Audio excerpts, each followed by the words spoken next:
നമസ്കാരം, എല്ലാവർക്കും പുതിയ വീഡിയോയിലേക്ക് സ്വാഗതം. നരിവേട്ട എന്ന ചിത്രത്തിന് പോസിറ്റീവായ പ്രൊമോഷൻ ചെയ്തു എന്ന പേരിൽ ആക്ടർ ഉണ്ണി മുകുന്ദൻ PROയെ തല്ലി എന്നാണ് PRO വിപിൻ കുമാർ പറഞ്ഞിരിക്കുന്നത്.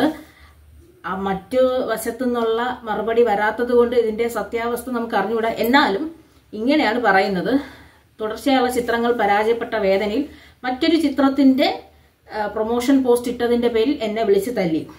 ഒരാളുടെ ഭാഗം മാത്രം കേട്ടുകൊണ്ട് പൂർണ്ണമായ തീരുമാനമെടുക്കാൻ കഴിയില്ലെങ്കിലും ഈ കഴിഞ്ഞ ചിത്രങ്ങൾ എന്ന് പറയാൻ മാർക്കോയ്ക്ക് ശേഷം ഒരു ചിത്രമേ ഇറങ്ങിയിട്ടുള്ളൂ. ചിത്രം തിയേറ്ററിൽ അധികം വിജയം ലഭിക്കാത്തതിന്റെ വിഷമം കൊണ്ടാണ് നരിവേട്ട എന്ന ചിത്രത്തിന്റെ പോസ്റ്റർ ഇട്ടപ്പോൾ അടിച്ചത് എന്നാണ് പറയുന്നത്. നരിവേട്ട ഇറങ്ങിയിട്ട് ഒരാഴ്ച തികഞ്ഞിട്ടില്ല. ആ ചിത്രം ഒരു വിജയ ചിത്രമായി മാറിയിട്ടുമില്ല.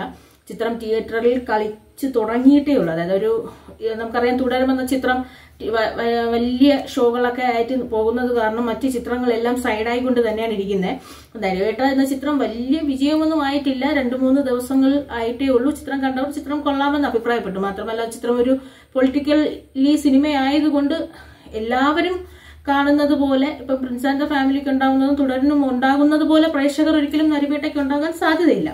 എന്തായാലും ചിത്രം തിയേറ്ററുകളിൽ എത്തിയതേ ഉള്ളൂ.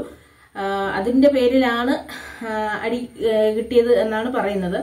ഇപ്പൊ ഇതിന്റെ ഒരു സിനിമയ്ക്കുള്ളിലെ ഒരു പ്രശ്നം, സിനിമയ്ക്കുള്ളിൽ പരാതി കൊടുക്കാൻ ഒരുപാട് സംഘടനകൾ ഉള്ളപ്പോൾ അവർക്കൊക്കെ പരാതി കൊടുക്കുകയും പിന്നെ മാധ്യമങ്ങളുടെ മുമ്പിൽ വന്ന വിവരങ്ങൾ പറയുകയും ചെയ്യരുത് എന്നൊക്കെയല്ലേ ഏതാണ്ട് വലിയ സംഘടനകൾ പറഞ്ഞിരുന്നത്. എന്തായാലും അവർക്കുള്ള പ്രശ്നം അവർക്കുള്ളിൽ തന്നെ തീർക്കും, എന്ത് വന്നാലും അവര് ഉണ്ടാവും, പുറത്തു പോകില്ല എന്നൊക്കെ പറയുന്ന സാഹചര്യത്തിലാണ് എന്തായാലും വീണ്ടും സിനിമയിലെ തന്നെ ഒരു വിഷയം വീണ്ടും മാധ്യമങ്ങൾക്ക് പറയുന്നത്. എന്തായാലും ഇതുകൊണ്ട് ഏക സന്തോഷം വരുന്ന ആർക്കെന്ന് നമുക്കറിയാം. ഹരിയാന ഇന്നലെ രാത്രി തന്നെ കാറി കയറി 1, 2, 3ാമത്തെ വീഡിയോ എന്തുമായി കാറി കയറി വീഡിയോ തുടങ്ങിയിട്ടുണ്ട്. എന്തായാലും ഇതിനു മുമ്പ് പല ചിത്രങ്ങൾ തകർന്നപ്പോഴും പല റിവ്യൂവേഴ്സ് സിനിമയെക്കുറിച്ച് മോശം അഭിപ്രായം പറഞ്ഞപ്പോഴൊന്നും ഇളകാത്ത പലരും ഇപ്പം നരിവേട്ടയ്ക്ക് വേണ്ടിയിട്ട് ഇറങ്ങിയിട്ടുണ്ട്. അതുമാത്രമല്ല, എന്തോന്ന് പറയാൻ, ഈ കുറച്ചു കാലമായി ഉറങ്ങിക്കിടന്ന വേറെ പലരും ഇറങ്ങിയിട്ടുണ്ട്. അവരെല്ലാവരുടെയും പറഞ്ഞല്ലേ ഈ അരി പ്രശ്നം.